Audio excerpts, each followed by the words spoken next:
자, SK바이오사이언스가 첫날부터 매우 강력하게 상한가가 유지가 되고 있습니다.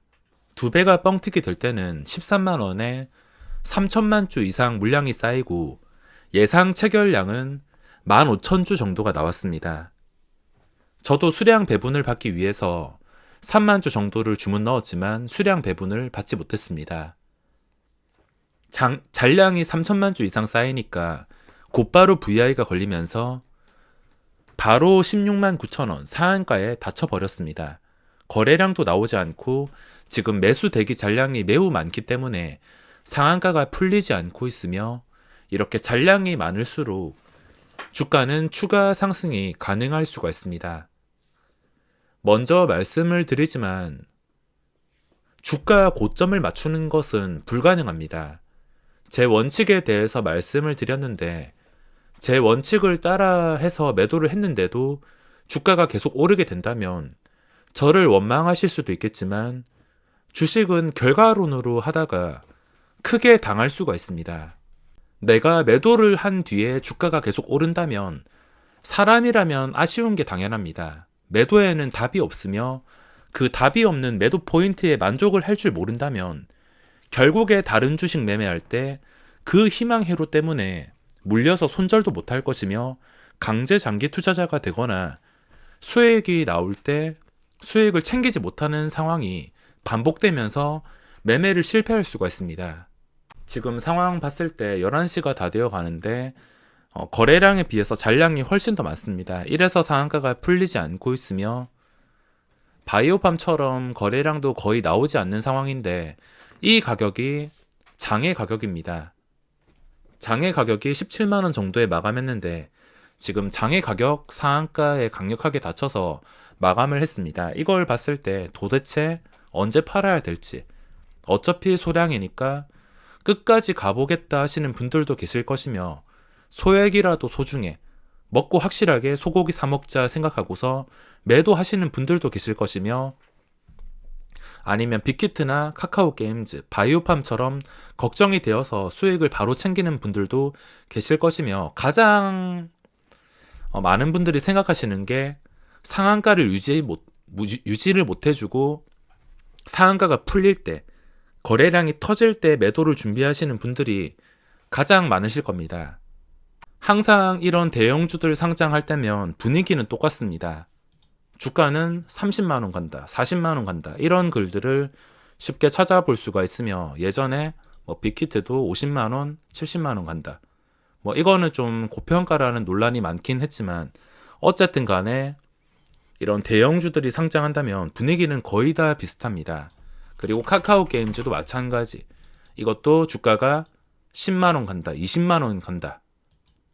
이런 의견들이 쏟아졌지만 결국에 주가는 그 다음날에 점상 한번 가고 장애 가격 잠깐 맞춘 다음에 그대로 폭락했습니다. 빅히트는 상장 첫날부터 폭락. 저 같은 경우는 SK바이오팜이나 카카오게임즈는 청약을 넣지 못했지만 빅히트는 청약을 넣었습니다. 자, 빅히트 제 NH투자증권 상황인데 제 매도 가격을 보시면 빅히트를 10월 19일 날 매도를 했으며 제 매도 가격을 보시면은 35만 1,000원입니다. 빅히트 첫날 최고가 보시면 35만 1,000원.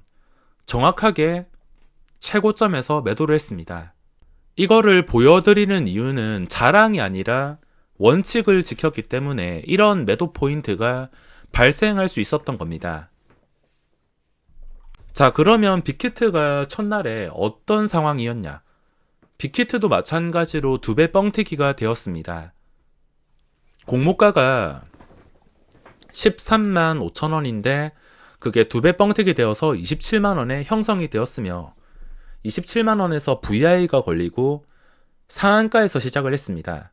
빅히트가 SK바이오사이언스와 다른 점이 무엇이냐면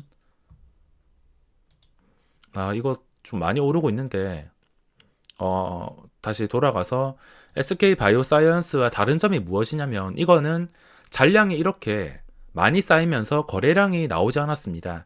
하지만 빅히트는 잔량이 쌓이지 않고 그냥 상한가 터치하면서 시작을 했는데 그래서 어쩔 수 없이 저는 전량 매도를 하게 되었습니다. 만약에 빅히트도 SK바이오사이언스처럼 이런 전량에 상한가 닫혀서 시작을 했더라면 당연히 상한가가 풀리는, 거래량이 터지는 시점에서 매도를 했을 겁니다. 하지만 그게 아니라 겨우 상한가 터치하면서 시작을 하였기 때문에 저는 VR가 풀리는 9시 2분에 매도를 하게 되었습니다. 지금 바이오사이언스 때문에 다른 신규주들도 고점 뚫어서 시세가 크게 나오고 있는데 빅히트 때보단 분위기가 굉장히 좋은 편입니다. 균등 배분 방식 되고 나서 처음 종목이기도 하며 이 종목이 뭐 20만원, 25만원 이렇게 기대를 하시는 분들도 상당히 많은 상태입니다. 주가가 어디까지 올라갈지 모르고 뭐 25만원, 30만원 그 이상 올라간다 하더라도 지금 분위기로는 이상할 게 없지만 제 원칙으로는 상한가 잔량이 없고 거래량이 크게 발생한다면 당연히 수익을 챙기는 게 원칙입니다. 거래량이 없는 상한가라면 당연히 추가 상승이 나올 가능성이 굉장히 높아지기 때문에 버틸 수야 있겠지만 거래량이 나온다. 그러면은 그 종목의 주가는 그때부터 새로운 시점이 되기 때문에 주가가 올라갈지 내려갈지 도저히 예측을 할 수가 없습니다. 아무리 유통 가능한 물량이 적고 인기가 많다 하더라도 주가를 예측하는 것은 불가능합니다. 만약에 SK바이오사이언스가 둘째 날에도 카카오 게임즈처럼 상한가 잔량이 많이 쌓이면서 시작을 한다면 당연히 버텨볼만 하겠지만 잔량이 쌓이지 않고 거래량이 발생하면서 상한가를 유지 못해준다. 뭔가 음봉이 나오는 것 같다. 그러면 당연히 수익을 챙길 수밖에 없습니다. 자, 카카오 게임즈 다시 생각해보면은 저도 둘째 날에 수량 배분을 받으려고 들어갔는데 거래량이 꽤나 많이 나왔습니다. 둘째 날 거래량이 500만 주나 나올 때 좀 이상하게 생각을 했었는데 그 다음 날에 시초가가 6%. 저는 이날 수량 배분을 받고 이때 6%쯤에 매도를 했을 겁니다. 만약에 바이오사이언스 같은 경우도 이렇게 예상치 못한 점상에 잔량이 정말 많이 쌓여서 거래량 대비 잔량이 더 많이 쌓여서 상한가에 간다면 당연히 또 거래량이 터지기 직전이기 때문에 보유를 할 수 있겠지만 만약에 거래량이 터져버린다. 그 뒤부터는 그냥 신규주 다른 종목과 똑같다 생각하시면 됩니다. 내가 어떤 신규주를 넣었을 때 그게 오를 수 있냐 내릴 수 있냐, 어차피 하이리스크 하이리턴 어디로 튈지 모르는 게 신규주이기 때문에 거래량이 엄청나게 터지는 시점부터는 새로운 판이라 생각하시면 되겠습니다. 제가 말씀드리고 싶은 것은 매도에는 답이 없습니다. 그 주식의 고점을 안다면 그 사람은 수백억, 수천억 부자가 되었을 겁니다. 어떤 주식이든 간에 그 종목의 고점을 알 수 있는 사람은 아무도 없습니다. 주식을 매도한 다음에 예를 들어서 이런 종목들도 포함이 됩니다. 내가 매도를 한 다음에 결국에 주가가 이런 식으로 올랐다. 그러면 당연히 후회가 될 수밖에 없습니다. 하지만 이런 결과를 가지고 주식을 하다 보면은 수익이 나올 때 수익을 챙기지 못하는 상황과 그리고 강제로 물려가지고 지독한 종목 잘못 걸린다면 이런 희망감 때문에 강제 장기 투자자가 되어서 이런 식으로 크게 손실을 입을 수가 있습니다. 뭐 잘 되는 종목도 있겠지만 안 되는 종목들은 끝까지 떨어지는 종목들도 있기 때문에 내가 매도한 다음에 주가가 올라가든 내려가든 만족할 수 있어야 됩니다. 모든 매매를 하면서 만족할 수 있어야 장기적으로도 자신의 계좌에 도움이 될 것이며 무조건 최고점 매도만 노리다가는 후회하는 상황이 많이 발생할 겁니다. 이것도 어디까지 올라갈지, 이 바이오사이언스 어디가 고점일지는 당연히 맞출 수가 없습니다. 이 고점이 30만원 이상까지 간다면 저는 당장 내일이라도 풀 매수를 할 것이며, 하지만 그거를 알 수가 없기 때문에 그런 과감한 행동을 할 수가 없습니다.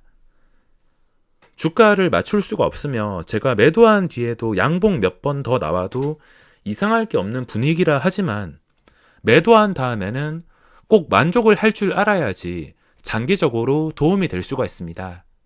결과만 보고 생각하지 마시고 꼭 자신의 결정에 만족할 줄 아는 매매를 하시길 바랍니다.